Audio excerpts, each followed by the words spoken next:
என்றென்றும் உங்களோடு வாசம் பண்ணுகிற, உங்களோடு இருக்கிற அந்த பரிசுத்த ஆவியானவரை நான் அனுப்புவேன். அப்போ உங்கள் துக்கம் எப்படி மாறிடும்? சந்தோஷமா மாறிடும். ஹல்லேலூயா. எத்தனை பேருக்குள்ள இந்த சந்தோஷம் இருக்கு? இல்லைன்னா வேணும் ஆண்டவரேன்னு சொல்றீங்க? ஆமென். பணம் கொடுத்தாலும் கிடைக்காதீங்க, பணம் கொடுத்தா கிடைக்காது இந்த சந்தோஷம். நீ கர்த்தரை விசுவாசிக்க விசுவாசிக்க இந்த சந்தோஷம் பெருகும். ஆவியானவரை விசுவாசிக்க, ஆவியானவர் எனக்குள்ள அந்த சந்தோஷத்தை தருவார். ஆவியானவர் என்னை நல்லா வாழ வைப்பார். ஆவியானவர் என்னை சரியான பாதையில் நடத்துவார், என்னை கரெக்டாக போதிப்பார். இப்படிப்பட்ட எண்ணங்கள், ஆவியானவரை குறித்த அறிவு இருக்க இருக்க நமக்குள்ள அந்த சந்தோஷம். நான் தனியா இல்லை, நான் தனி ஆள் இல்லை, எனக்குள்ள கர்த்தருடைய ஆவியானவர் இருக்கிறார். அல்லேலூயா, அல்லேலூயா. சரி, இப்போ நடுப்பகுதிக்கு அதை நான் ஜஸ்ட் சொல்லி நான் இன்னைக்கு முடிச்சிடுறேன். நெக்ஸ்ட் வீக் அதை இன்னும் டீப்பாக பார்க்கணும். ஏன்னா முக்கியமான வேத பகுதியாக இருக்கிறதுனால, ஒவ்வொரு வசனங்களாக பார்க்க வேண்டியது இருக்கிறதுனால, அந்த யோவான் 16வது அதிகாரம் 7, 6, 7, 8, 9, 10, 11 இவ்வளவு காரியங்களை நாம் என்ன பண்ணணும்? டீட்டெயிலாக வேர்ஸ் பை வேர்ஸாக பார்க்கணும் அடுத்த வாரம். சரி, ஒரு முகவுரையாக நான் சொல்லிடுறேன், கவனிங்க. 6வது வசனத்தில் சொல்லுகிறார், நீங்கள் துக்கப்படுறீங்கல்ல, நான் எங்கே போகிறேன்னு எதுவும் கேட்கல, உங்கள் இருதயம் ரொம்ப துக்கத்தால் இருக்குது அப்படின்னு சொல்லிட்டு 7வது வசனம் சொல்கிறாரு, நான் உங்களுக்கு என்ன சொல்கிறேன்? உண்மையை சொல்கிறேன். ஆண்டவர் என்னைக்காவது பொய் சொல்லுவாரா? சொல்லுங்க. ஆமாம். ஏன்னா ஆண்டவரையே சந்தேகப்படும் நிலையில் அவங்க நிலை இருக்கு. இவர் சொல்றதெல்லாம் உண்மையா? நம்பலாமா நம்பக்கூடாதா? பாருங்க, ஆண்டவரே எந்த நிலைமையில வச்சுட்டாங்கன்னு பாருங்களேன். ஆண்டவரே அவர் வாய்னால சொல்லட்டே நான் உண்மைதான்டா சொல்றேன் அப்படின்னு சொல்ல வச்சுட்டாங்க. ஏன்னா சூழ்நிலை அப்படி இருக்குது. ஆவியானவரை குறித்து பேச போறாரு. பரிசுத்த ஆவியானவரை குறித்து, தேற்றரவாளனை குறித்து, இதுவரை உலகம் கண்டிராத, இதுவரை மாம்சமான யாவர் மேலும் ஊற்றப்படாத ஒரு பரிசுத்த ஆவியானவரை குறித்து இன்ட்ரோடியூஸ் பண்றாரு, சொல்றாரு. சொல்லும் போது எப்படி ஆரம்பிக்கிறாருன்னா, நான் ஒரு உண்மையை சொல்ல போறேன். நம்ம சொல்லுவோம் இல்லையா ஊர்ல, நம்ம பக்கத்துல, நான் ஒரு உண்மையை சொல்லட்டா? அப்ப இவ்வளவு நேரம் சொன்னது, நான் ஒரு உண்மையை சொல்லட்டாங்க, நான் ஒரு உண்மையை சொல்ல போறேன்னு கர்த்தர் சொல்றாரு. அது என்ன உண்மை பாருங்க? நான் போகிறது உங்களுக்கு பிரயோஜனமா இருக்கும். எவ்வளவு ஒரு அற்புதமான வார்த்தை பாருங்க. நான் போறது எனக்கு பிரயோஜனம் இல்லை, நான் போறது உங்களுக்கு பிரயோஜனம். ஓ, இந்த வார்த்தையை நான் படிக்கும்போது ஆண்டவரை மகிமைப்படுத்த துதிச்சேன். என் இயேசுடைய வாழ்க்கையின் ஒவ்வொரு பகுதியிலும், ஒவ்வொரு அணுகுமுறையிலும் ஆண்டவர் என்ன பத்தியே யோசிச்சிருக்கிறார், நம்மளை பத்தியே யோசிச்சிருக்கிறார். ஹலோ, நான் பிறந்தது எனக்காக அல்ல, உனக்காக. நான் பிறந்தது உனக்கு பிரயோஜனம். நான் மனித வடிவில் வந்த, மனித உருவானது உனக்கு பிரயோஜனம். என் வாழ்க்கை உனக்கு பிரயோஜனம் மகனே. நான் வாழ்ந்தது உனக்கு பிரயோஜனம் மகளே. 38 வருஷம் ஒருத்தன் படுக்கையில கிடக்குறான் பாருங்க. ஏசு இந்த பூமியில வந்தது, அவன் நினைச்சிருப்பான், அவன் சொகத்தை, இவர் வந்தது எனக்காகத்தான் வந்திருக்கிறாரு. அவருக்கு இந்த பூமியில 30 வயசு தான் ஆகுது, 32 வயசு தான் ஆகுது, 33 வயசு தான் ஆகுது. ஆனா 38 வருஷமா நான் இங்க இருக்கிறேன். அப்ப எனக்காகத்தானே அவர் வந்திருப்பாரு, எனக்கு பிரயோஜனம் உண்டாகத்தானே வந்திருப்பாரு. லேகியோன், பிசாசு பிடிச்ச ஒருத்தன் கல்லறையில் இருக்கிறான், அவன் நினைச்சிருப்பான், இந்த ஆண்டவர் எனக்காக அவர் படகு ஏறி இக்கரை பிரயாணம் பட்டு எனக்காகவே வந்தார். அவர் வந்தது அவருக்கு பிரயோஜனம் அல்ல, எனக்கு பிரயோஜனம். ஓ ஜீசஸ், தேங்க்யூ அப்பா. அவர் வாழ்ந்தது எனக்கு பிரயோஜனம். இப்படி சொல்லிக்கிட்டே போன அற்புதம். அவர் மரித்தது உலக மக்களின் ரட்சிப்பிற்காக, உலக மக்களின் பிரயோஜனத்திற்காக. அவர் தன்னை நீதிமானாக காட்ட வேண்டும் என்பதற்காக அல்ல, உங்களுக்காக, எனக்காக, பிரயோஜனமாக அவர் மரித்தார்.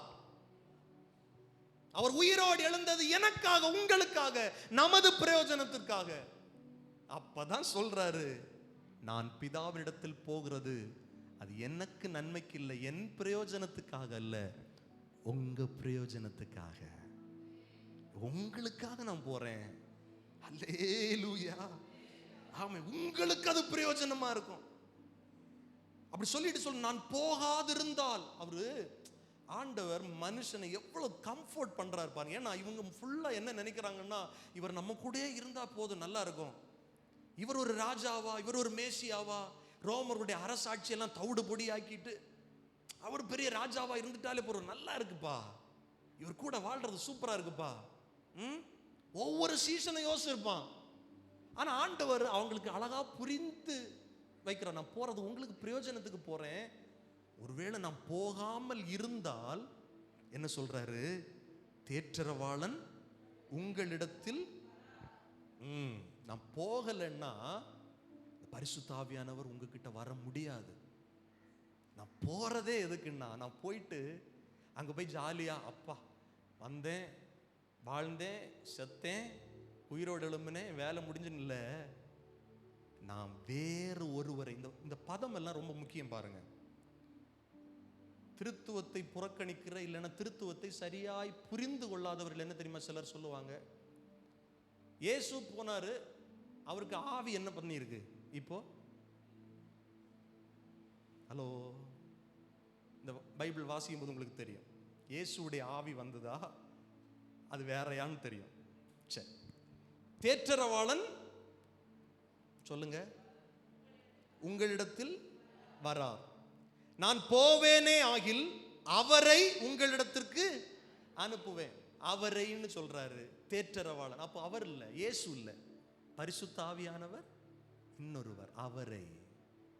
அவரை அனுப்புவேன். நான் போயிட்டு பிதாவுடைய சமூகத்தில் என் ரத்தத்தை சமர்ப்பித்து, இனி வாழ்கிற இனி எல்லா காலத்திலும் நான் உயிரோடு இருக்கிறவராயிருந்து உங்க பிரயோஜனத்துக்காக நீங்க ஜெபம் பண்ணும்போது நான் பிதாவிடத்தில் என்ன பண்ணுவேன்? வேண்டுதல் செய்வேன், பரிந்து பேசுவேன். மத்தியஸ்த ஊழியத்தை, அந்த பிரதான ஆசாரியுடைய ஊழியத்தை செஞ்சுக்கிட்டே இருப்பேன். இந்த உலகத்துல நான் விட்டுட்டு போனேன்னு நீங்க பயப்பட தேவையில்லை. ஏன்னா வேறொரு தேற்றரவாளன், அந்த பரிசுத்த ஆவியானவர் நான் என்ன பண்றேன்? அனுப்புறேன். ஹல்லேலூயா.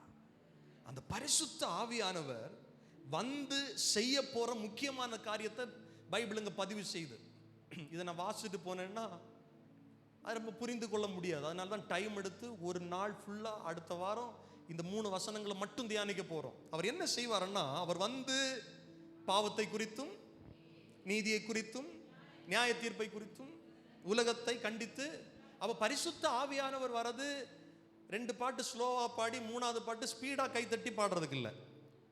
பரிசுத்த ஆவியானவர் வந்து கொஞ்ச நேரம் அந்நிய பாஷை பேசி கொஞ்சம் சத்தமா கர்த்தரை ஆராதிக்கிறதுக்கு மட்டும் இல்லை.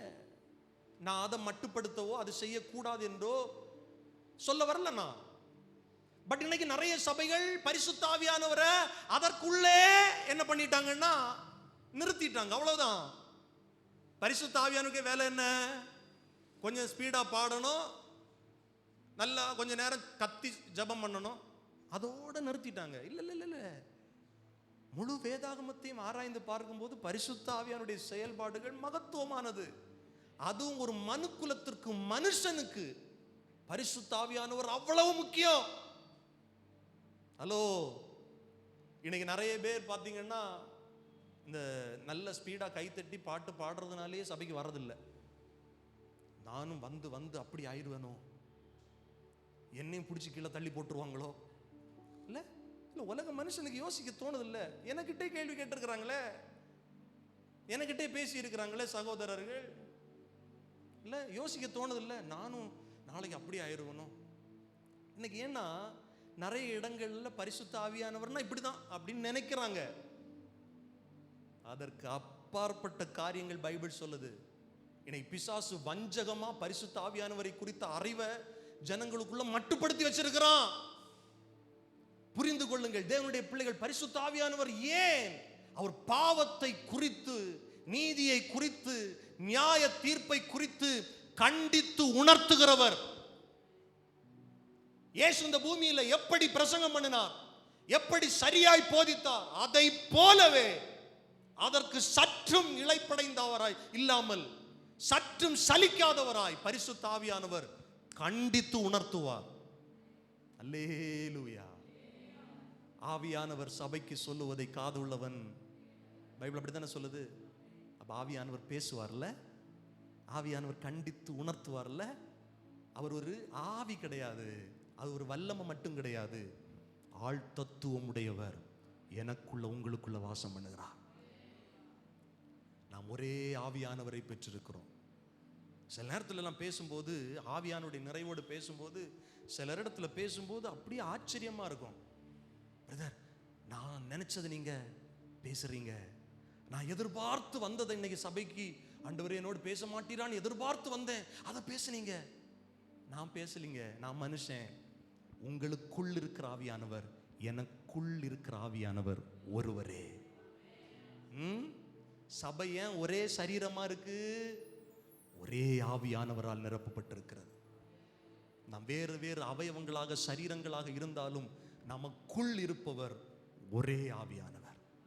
கர்த்தரே ஆவியானவர். கர்த்தருடைய ஆவியானவர் எங்கேயோ அங்கதாங்க விடுதலை உண்டு. இயேசுவின் நாமத்தினால சொல்றேன், நல்ல கையை தட்டி சொல்லுங்க, கர்த்தருடைய ஆவியினால் விடுதலை உண்டு, ஆவியானவரால் விடுதலை உண்டு. அல்லேலூயா. அடுத்த வாரம் நம்ம பார்ப்போம், யாருக்கிட்ட பரிசுத்த ஆவியானவர் பாவத்தை குறித்து பேசுவார், யாருக்கிட்ட பரிசுத்த ஆவியானவர் நீதியை குறித்து பேசுவார், யாருக்கிட்ட பரிசுத்த ஆவியானவர் நியாய தீர்ப்பை குறித்து பேசுவார் என்று சொல்லி பார்ப்போம். தொடர்ந்து 13வது வசனத்தை மட்டும் வாசிச்சு முடிச்சிருவோம். வாசிங்க. சத்திய ஆவியாகிய அவர் வரும்போது சகல சத்தியத்திற்குள்ளும் உங்களை நடத்துவார். பாருங்களேன், நல்ல கவனிங்க. இந்த தெய்வீக தன்மை கொண்ட தெய்வமாக இருக்கிற இந்த பிதா, குமாரன், பரிசுத்த ஆவியானவர் இல்ல, இயேசு பூமியில் இருக்கும்போது என்ன சொல்லுவாரு? நான் சுயமாய் சொல்லுவாரா இல்லையா? இப்ப இயேசு பரிசுத்த ஆவியானவர் குறித்து என்ன சொல்றாருன்னா, அவரும் என்ன பண்ண மாட்டாரு? அவரும் சுயமா பேச மாட்டாரு. நீங்க இந்த திருத்துவத்தை ஆழமா தியானிச்சு பார்த்தீங்கன்னா, பிதா இயேசுவை மகிமைப்படுத்துவார், இயேசு பிதாவை மகிமைப்படுத்துவார்.